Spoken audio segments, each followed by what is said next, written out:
ప్రస్తుతం గాంధీ భవన్లో మల్లు రవి మాట్లాడుతున్నారు. లైవ్ చూద్దాం.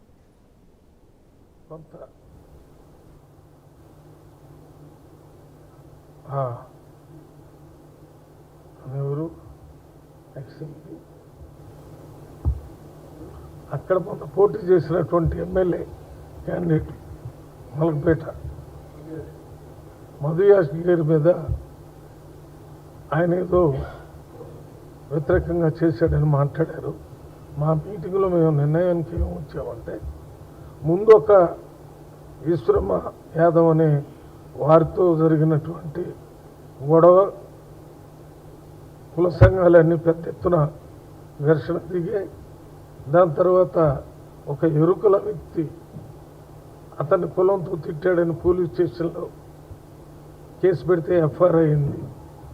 మరి అటువంటి పరిస్థితుల్లో, తప్పనిసరి పరిస్థితుల్లో క్రమశిక్షణ చర్య తీసుకోవాల్సి వచ్చింది. అందువలనే జక్కిడి ప్రభాకర్ రెడ్డి గారి మీద